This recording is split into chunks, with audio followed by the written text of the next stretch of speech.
Салом алайкум. Ман Сафаров Сорбон, донишҷӯи факултати ҳуқуқшиносии Донишгоҳи Миллии Ҷумҳурии Тоҷикистон. Ман шахсан худам яке аз шинандагон дар ҳамин шабакаи интернетии ютубам. Мақсад дар ҳамин ютуб ҳама намуди каналҳо қариб ҳастанд ки ин кора чӣ хел кунем, ира чӣ хел кунем. Ҳама намуди канал ҳастанд ки ман як чиза намебинам дар ҳамин ютуб ки ягон юристе ки ҳуқуқи уҳдадориҳои шаҳрвандора бифаҳмона иминой канал бошад, яъне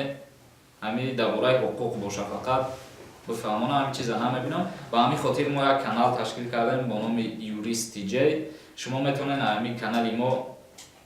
чӣ нофаҳмиҳое дорен дар комментариҳои мо бинависен, ҷавоботонро бигирен.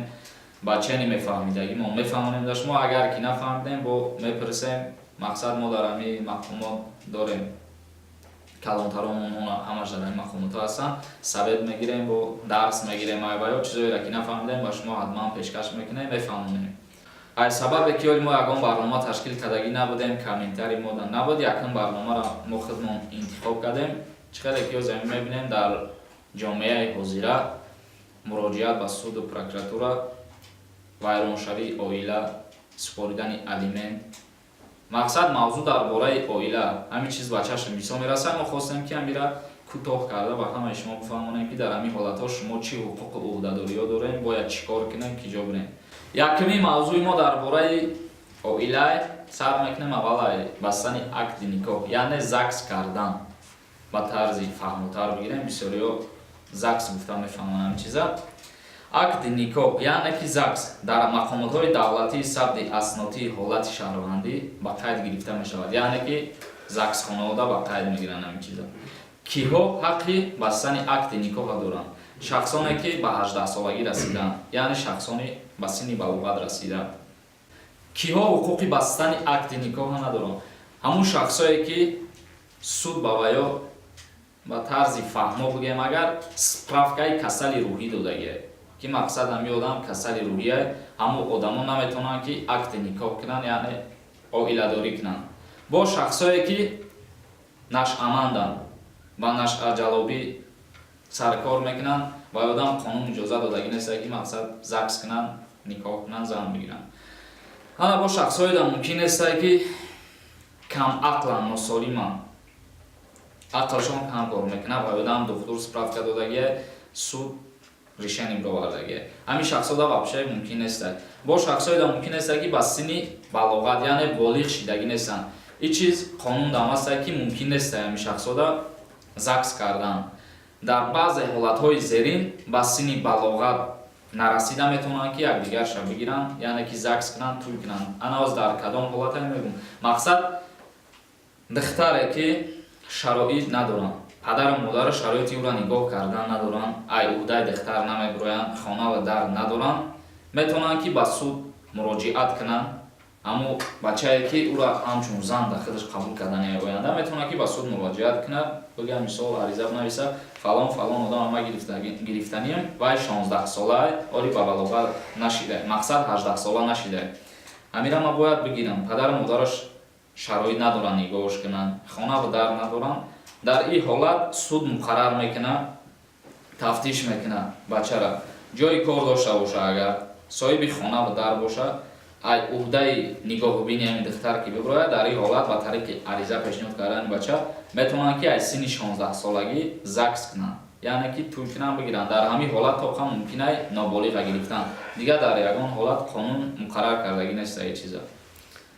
хай ма амҷа камерачиён братан як савол метам нашода мо темае ки беақл гуфтӣ. ма хел чӯра дагим ки ҳам зан камтарак чиян, ҳам мард не ки ҳаршон зан шуш дагиян. ӯ да кадом ҳолат чидагия? хеле чизоам хутам ба филм дидагӣ. қонун ин чиза дар ҳамун ҳолат ман кардагия ки мақсад камақлай гуфтагия нагирем. зан солимай, не ки мард камақл. камақла ки ай чӣ ҷиҳат гуфтагия ки ай ҷиҳати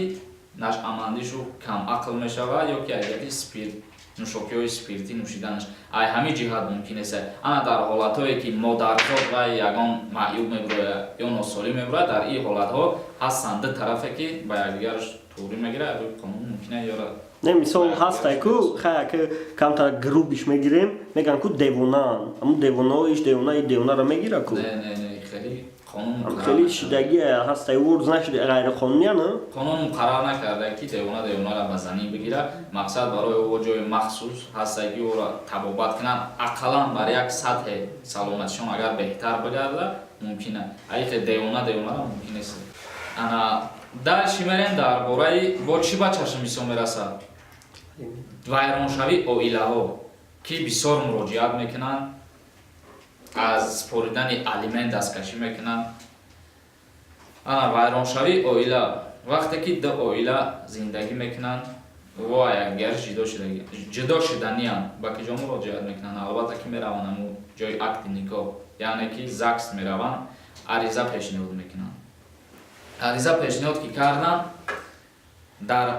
ҳамун ҳолат вайора судя мисол қарор намебарорад ки шумо тамом ЗАГСтон беқарор карда шид шумо ҷудо шидем мисол чи аризае бинависанд нанависанд ки мо бояд ҷудо шем мо бояд ҷудо шем не ки судя вайора сразу ҷудо кардан наметавонад барое ки қонун ин чиза гуфтагӣ нест дар вақти ӯ ариза пешниҳод мекунад тибқи қонун бигирем агар 6 моҳ судя да ваё муҳлат метиҳад ира муҳлати оштишавӣ мегӯянд ки дар ҳамин 6 моҳ яке ваё фикршон мегарданд ҷудо шидан намехоҳанд мақсад барои ҳамин судя 6 моҳ муҳлатшон метиҳад баъди 6 моҳ меоянд агар ки олиам да ҳамин фикр бошанд баъд акти никоҳа беқарор мекунанд шахсое ҳастанд ки мисол ҷидо мешаванд як рӯз пас пушаймон мешаванд дигар намедонанд чӣ кор кунанд барои ҳамин ира қонун ҳамихе муқаррар карда ки 6 моҳ муҳлати оштишавӣ ба ду тараф дода шавад яъне ки фикр кунанд баъде ки дар ҳамин фикр омадани як гапа қабидан баъд суд вайро метавонад ки никоҳшона аму акти никоҳшона ЗАГСшона беқарор бикунад дар як ҳолат акти никоҳ ЗАГС беқарор карда намешавад ҳолатҳои зерин дорад якум ҳолаташ ҳамияе ки агар зан ҳомиладор бошад дар ин ҳолат наметавонад ки мисол шавҳараш ба суд ариза бинависад ки ман ҷудо мешавам аз занам дар ин ҳолат мумкин нест қонун муайян накарда ира муқаррарам накарда ки мумкин е бо дар як ҳолати дигараш ҳамияе ки зан таваллуд кардагӣ бошад то якним сола шудани фарзандша шавҳар ҳуқуқ надорад ки ҷидо бишавад ариза пешниҳод кунад барои ҷидо шудан баъди якним сола шид баъд метавонад ариза пешниҳод кунад судя муҳлати оштишавишон метиҳад бо 6 моҳ баъди 6 моҳ баъд чӣ фикреда ки омадан ҳамура мекунанд ана ки ҷудо шудан баъд ҷудо мекунанд ба фарзанд алимент ҳам як чизаёзе ки ба чашми мисориё дар ҳамин ҳозира замон бисёр дида мешавад ҷанг даъвову ҳар рӯз қариб ҷанг хеле меояд иш даъво мекунад иш ариза менависад кашокаши мақсад мегиранд мо шароит надорем мард мегӯяд иш мегирад не ту бояд алимент табитӣ не ки аз рӯи қонун алимент ҳолатҳои зерин дорад барои қатъ кардан на дар ҳама ҳолат қатъ карда мешавад падар чӣ хеле ҳаст нест бояд алимент биспорад мақсад шароитиш намерасад ё ки ягон ҷое кор мекунад ки оиликаш паст аюра ба ҳамун зиндагиш ба зур мерасад не ки тибқи аваям суд қарор мебарорад ҳиссаи оиликша ба номи фарзанд ҷидо мекунад мақсад дар ҳолатҳое ки агар шавҳар ягон ҷо кор накунад ягон худаш муҳтоҷ бошад ба кӯмак муҳтоҷ бошад дар ин ҳолатҳо метавонад ки ҳамсараш ариза бинависад ба номи шавҳар не ба номи бародари шавҳар мақсад ки метавонад алимент ай падари худаш не ай додари шавҳараш бигирад ё ай акаи шавҳараш бигирад ё ай модараш бигирад ё ай падараш бигирад ай бобо бибиш яъне дар ин ҳолатҳо метавонад ки ай бародарош бигирад ё ки ай падару модараш агар ки ваё дошта бошанд аму возможносте ки агар алимент ҷудо кунанд ҳо биган розӣ шаванд агар ки розӣ нашаванд чӣ хеле ҳаст нест падар бояд битиҳад ҳолатҳое дорад ки алимент беқарор карда мешавад яъне қатъ карда мешавад полни дигар алимент намеспоред якум ҳолаташ ҳамияе ки вафоти мард яъне ки падари тифл вафот мекунад алимент қатъ мегардад алимент според ана баъд диюм ҳолаташ ҳамияе ки падар мисол ягон бизнесмен ё ягон корай ягон давлати дигар сафар карданӣ мешавад тӯи сол мисол намебиёяд 3 сол 4 сол ё ки якумра меравад дигар намеояд тоҷикистон дар ин ҳолат ба суд ариза пешниҳод мекунанд судя қарор мебарорад ҳар як моҳе ки чанд сум меспорад همون قصوری که نیست حساب میکنن سودیا حساب میکنن چانس میشه پیش پرداخت میکنن الیمنت فرزند میسپرن انا با یک حالت دیگر داره برای قطع گشتن الیمنت سپاری وقتی که زن شوهر میکنه زن شوهر که کرد همین شوهری که نو او را میگیره اگر راضی باشه که فرزندش همچون فرزند خودش قبول کنه نگاهگزین کنه در این حالت راضیگی ده طرف یعنی این مردم راضی باشه این مردم راضی باشه میتونه که الیمنت قطع کنه مقصد اگر پدر اساسیش راضی باشه اون مرد دیگری فرزند به نام خودش میکنه این پدر خودش دیگه الیمنت نمیسپره همیشه الیمنت قطع کرده میشه بعد با یک چیز دیگه که الیمنت سپریدن تو قای طرف پدر با فرزند نیست مقصد میتونه فرزند با پدر الیمنت میسپره فرزند با مادر الیمنت میسپره یا میتونن پدر و مادر هر دوش یک جای با فرزند الیمنت میسپرن اکی حالتاش در همیه که وقتی پدر یگان جا کار نمیکنه معیوب کار نداره تنی سالم نیست در همین حالت عریضه پیشنهاد میکنه سود مقرر میکنه فرزند با پدر خودش الیمنت میسپره یا میگیره مادرش همیشه باشه سود مقرر میکنه فرزند با مادر خودش الیمنت میسپره بعد شخصایی هستن با که فرزندای خودشون با خانه بی‌پرستاران یعنی با صغیره خانه میبرن فرزندشون ایروی قانون بگیریم اگر باید با فرزندی که در صغیره خانه میسپاری برای وی هم الیمنت جدا کنیم مقصد تا 18 سالگیش فرزند در اوجا میسته سوم میسپاری 50% همون سومی که میسپاری تا 18 سالگی فرزند در بانک شاد توی میکنن به نام همون فرزند شاد توی میکنن در شاتش جمع شدن میگیره تا هر ماه چانس میسپاری 50% بانک در به نامش جمع میکنن 50% دیگرش با منفیتی همون مربی یعنی همون معلمه که او را نگاه بین میکنه تربیهش میکنه 50%ش با منفیت اوای میگذره همین حالت را داره الیمنت با داره که بابا و بیبی در عین همون پیرانسالی که احتیاج به کمک دارن در این حالت میتونن با نویرگانشون در سود مراجعت کنن به نام بابا و بیبی الیمنت جدا کرده شود نویرگان هر ماه الیمنت میسپرن انا با برای در موضوع حقوق عائلوی هسته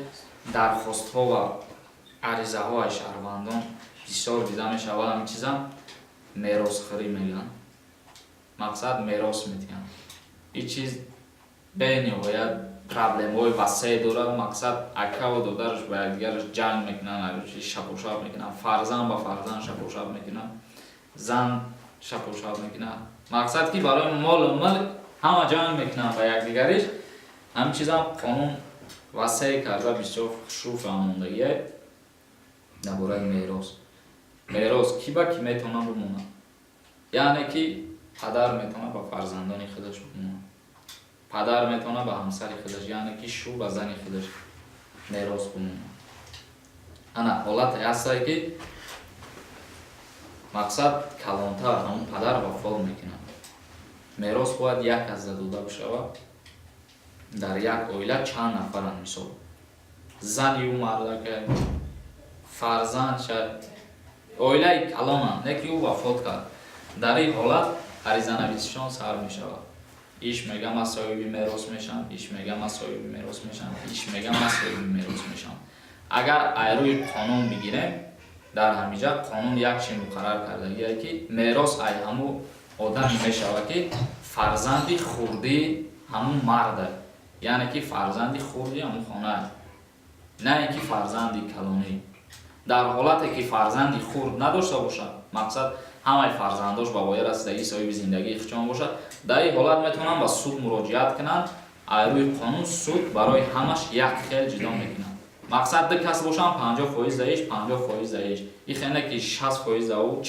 دهی سود همش یک خیل جدا میکنن با همش یک خیل میتونه در همین حالتی که فرزندی خورد داشته باشد در همون حالت با فرزند همه میراث داده میشود تمام با فرزند و با زن خودش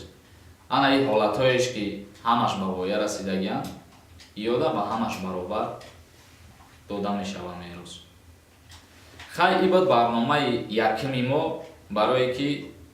ما را اولی یکم ویدیو نبود که شما درخواست کنید سوال ما با شما جواب گردانیم یکم موضوع را ما خودمون انتخاب کردیم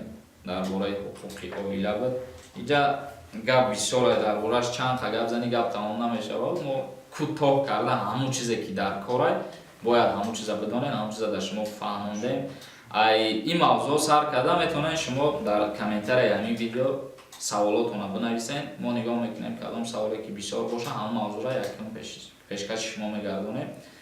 Мақсад саволотона бинависен, чӣ саволе ҳаст мо ҷавоби аниқша кӯшиш мекунем биёбем, дарс меомӯзем, бо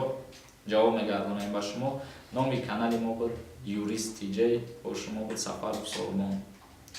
Зиндаву саломат бошед намакаса. ҳеҷ вақт дар оилаотон проблема нашава, муроҷиат кунӣ ба дили нятибат наред.